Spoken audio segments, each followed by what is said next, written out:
What's up, guys? Thanks as always for supporting the show. It would mean a lot to me if you would take a second to scroll down and hit that subscribe button so you don't miss any more of our videos. Also, make sure you follow us all over social media so you don't miss any of our content or show announcements. All right, let's get into our power rankings. And again, all of our odds that I go over today are provided by our partner DraftKings, in case you're interested in jumping on any of these teams in terms of futures. Starting with number 10, the Miami Heat. They've won 3 in a row, 7 of their last 10. Some quality wins in there, too. They beat the Cavs, they beat the Lakers, the Suns, and the Mavs all over that 10-game span. In this last 10 games, they're 11th in offense, 9th in defense, 6th in net rating, and 9th in rebounding. Tyler Herro has been hooping. He was unreal during the win against Cleveland yesterday. Really was the primary offensive initiator. A lot of action where they were looking to attack Garland, going through him, shooting over the top of him, that sort of thing. 34 points, 6 rebounds, and 7 assists for Tyler Herro in the win. He's also averaging 24, 6, and 5 in the 7-3 stretch. Also, little known fact, Tyler Herro has been the best pull-up jump shooter in the league this year. Remember, that was something that was kind of a weakness for him in the early part of his career, where he was like capable of getting hot as a pull-up shooter. He just was never consistent with it. But he's been getting 1.23 points per pull-up jump shot this year, number 1 in the league among the 36 players that have attempted at least 100 pull-up jump shots. Jimmy Butler came back from his injury. They've started playing through him more, and he's found a really nice rhythm. He's at 22, 6, and 5. On 63% from the field and 58% from 3 over this 10-game stretch. And they're getting some really nice contributions down the roster. They moved Terry Rozier to the bench, and he's been shooting the ball better because he can just come in and be aggressive without fear of stepping on other guys' toes.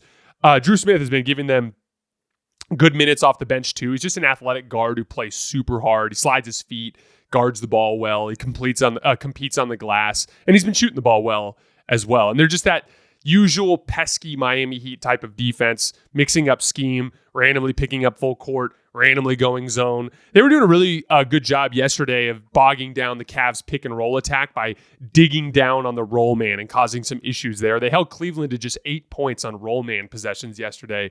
They are the 4th best team in the league at scoring on roll man possessions and had double figures in 3 straight games on roll man possessions, and the Heat held them to 8 just by digging down, slapping at the ball, disrupting the rhythm of those guys on the catch. They defended Donovan Mitchell really well. Good mix of Jimmy Butler and Hayward Highsmith there. The biggest thing for them by far, though, is they're getting consistent offensive production on 2 fronts now with Jimmy getting going. If you remember, to start the year, it was all Tyler Herro, and Jimmy and Bam were floundering, and a lot of bad body language, a lot of weird shot selection, and now Jimmy and Tyler have it going, and they look more like a good team. And if you believe in the Heat, right now they are plus 4,500 to win the title and plus 1,600 to win the Eastern Conference. Number 9, the Golden State Warriors, a 2-2 week. Lost a tough one to Denver. They were up 8 with 4.5 minutes left, but then Jokic walked them down, and then the Nuggets got a couple of good defensive possessions against Steph where they denied him the basketball, got some stops. Nuggets got that win. But then the Warriors bounced back by beating Houston without Steph and Draymond, one of the biggest wins for them this season. Jonathan Kuminga went off in that game. Really impressive defensive effort from the whole group. Just found money to win a game like that against a really good Western Conference team without your 2 best players. Then they split a 2-game home set against Minnesota. 2 very different games. Like Draymond came off the bench in the first game, and then Wiggins was out for the second game. And it was all basically to facilitate a return for Jonathan Kuminga to the starting lineup. And the idea here is they desperately need someone that can become that consistent secondary scorer next to Steph. And statistically, in theory, it's doing that in his 4 games that he started here consecutively. He started all of these last 4 games. He's averaging 21 points on 49% from the field and 38% from 3. But it is inconsistent. Like, he was unbelievably good in the Houston game and then pretty uneven in the Minnesota games. And so I think part of it is to try to drive some rhythm for Kuminga, to try to get him going so that they get some more consistent scoring next to Steph. But I also think it serves a second purpose, and that is there have been a lot of reports going around that the Warriors are looking for a second star to pair with Steph. Not a big shock. This has been one of the biggest talking points surrounding this team to start this season. But changes in value can go a long way to facilitate that. So even if someone like me doesn't think Jonathan Kuminga is ready to be a secondary scoring option on a championship level team, he can certainly do it during the regular season for a middle of the pack Western Conference team. And then in the process, he can increase his trade value. Then on the other end, like for instance, we talked about Brandon Ingram a lot in the mailbag. If Brandon Ingram has a serious ankle injury like this, that could affect his trade value. So maybe something like Kuminga's value going up and Ingram's value going down could facilitate something like that. Or if it's not Brandon Ingram, maybe it's someone else. But I think that's a big part of it too. Just trying to drive rhythm, trying to provide some secondary scoring for Steph, and trying to increase Jonathan Kuminga's trade value by getting him as much opportunity as possible. Last thing I wanted to hit before we move on, there was a really funny moment at the end of the second Timberwolves game. Everyone's seen the highlight of Draymond Green getting that dunk and then doing the night celebration as he runs down the floor. But there was a really funny basketball concept at play there, because they ran an inverted ball screen with Steph screening for Draymond as he was getting downhill. And it's kind of genius if you think about it, because we all know, I shouldn't say genius, it's kind of like diabolical and evil to do this, but that's what's so funny about it. Draymond obviously doesn't like Rudy Gobert. Not a big shock. He's openly put him in a headlock on national television.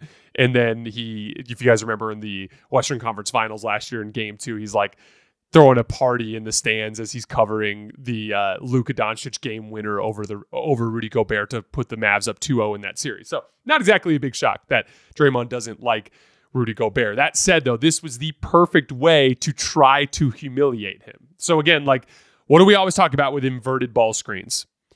The big guy who's guarding the ball doesn't have a lot of experience navigating screens because he's usually the screen defender, not the guy fighting through the screen, right?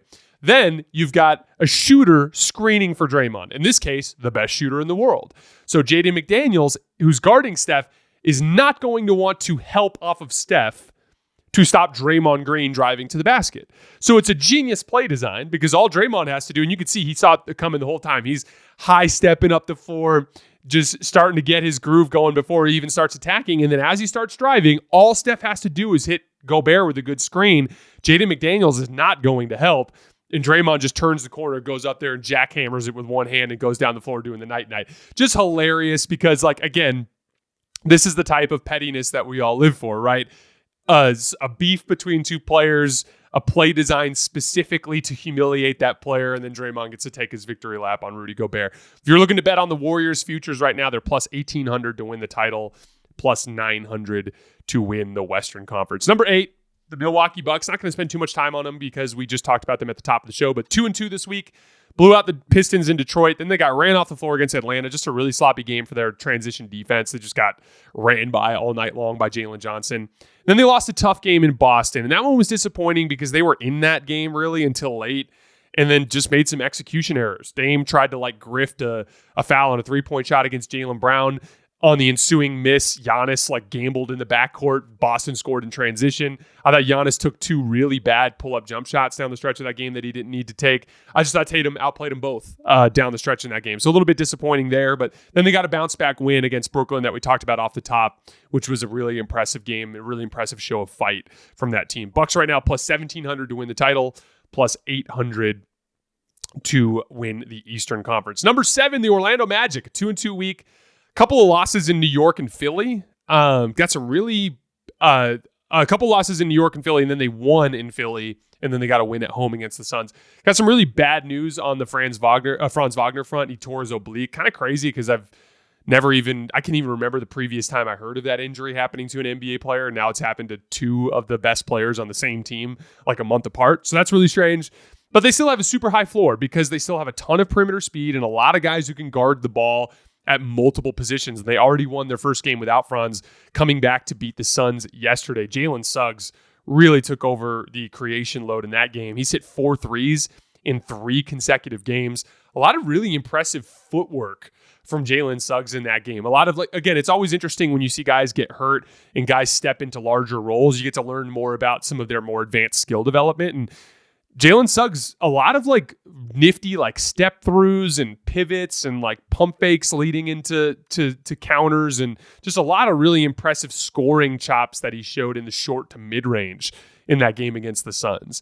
But unfortunately, this Franz Wagner injury comes at the worst possible time because Orlando's next 6 games are at Milwaukee, and then a homestand against OKC, Miami, Boston, Miami again, and the New York Knicks. So might drop some games here in the standings. It'll be really interesting to see with that high floor I'm talking about at home playing in front of their home crowd, if they could just somehow, eke out 2 or 3 of those wins, they could be in pretty good shape moving forward. The Magic right now plus 4,500 to win the title, plus 1,500 to win the Eastern Conference. Number 6, the Houston Rockets. A 1-2 week for them. They lost on the road in Sacramento, and then they suffered a bad loss to Golden State in San Francisco without Steph or Draymond playing. The offense really bogged down in that one. That's one of the big things I've noticed with Houston this year is the inconsistency of Jalen Green and Fred VanVleet. When those two guys are like good, bad, and everything in between on any given night, it just is really difficult for them to have like steady offensive production. And like when both of them struggle, they can lose to anyone. In that Warriors game, Jalen Green and Fred VanVleet combined to go 9 for 32 from the field for just 27 points. And again, I went over some examples last week, but whenever those two struggle, it's like a guaranteed loss, regardless of who they're playing, just because of their offensive limitations. But Ime Udoka jumped on them after that game and basically called them soft. And then they had a nice little bounce back win against the Clippers, who were missing James Harden. The Rockets right now are plus 5,000 to win the NBA title and plus 2,000 to win the Western Conference. Number 5, the Memphis Grizzlies. They've won 3 in a row and now 9 out of 10. Should have beat Dallas too. They were up big in the fourth quarter, but they really lost their composure in that game, committed several silly fouls, and then they lost Spencer Dinwiddie twice in crunch time for threes. Somewhat discouraging because they had won 6 in a row against some bad teams, and that could have been like that legitimizing win.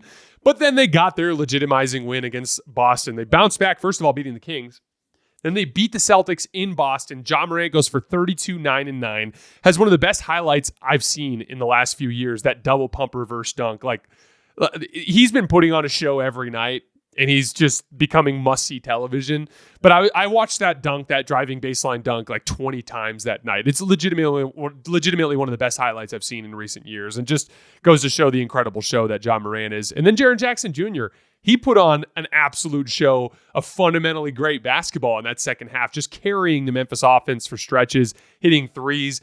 He was putting every Boston wing in the blender and just pivoting over both shoulders for spinning hook shots and just a clinic of post moves. He had 3 steals and 4 blocks. He's been playing really, really well for this team. And it just, him giving them like real balance to their scoring. Because like, again, like Bane provides like screening action scoring, right? Like shooting coming off of screens, a guy who can get downhill on curls, stuff like that.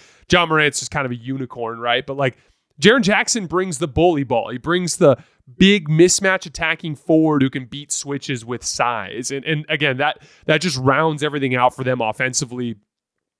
That's their 3rd in offense overall over this 10-game span, 7th in defense over this 10-game span. They're fast on the perimeter. They have rim protection. They're defending the 3-point line incredibly well in this streak. They're allowing fewer than 12 made threes per game, which is 3rd best in the NBA over this 10-game span. They're also top 10 in forcing turnovers and scoring on turnovers over this span. The only weird thing is the Marcus Smart fit has looked a little odd as of late. He's been coming off the bench. He's taken some funky shots. His rotation minutes seem to be shrinking a little bit. He's not as good defensively as he used to be. He was the culprit of a lot of those bad fouls at the end against Dallas. Just something I'm keeping an eye on because I wonder if he ends up getting moved before the end of this year. The Grizzlies are plus 3,000 to win the title, plus 1,400 to win the Western Conference. Number 4, the Dallas Mavericks, quickly becoming one of my the teams that I'm highest on here around the NBA. They've won 7 in a row and 11 out of 12. They have the best record in the league over the last 12 games for any team. 3rd in offense, 7th in defense, 2nd in net rating, 1st in rebounding. And since returning from injury, Luka has looked more like Luka. 31, 11, and 10 on 51% from the field and 43% from 3.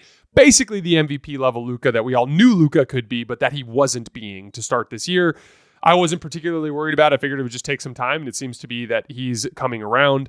And then after going 19 for 30 from the field over the last 2 games, Kyrie Irving is now up to 63% true shooting on the season. Remember how we talked about Tyler Herro in his pull-up jump shooting?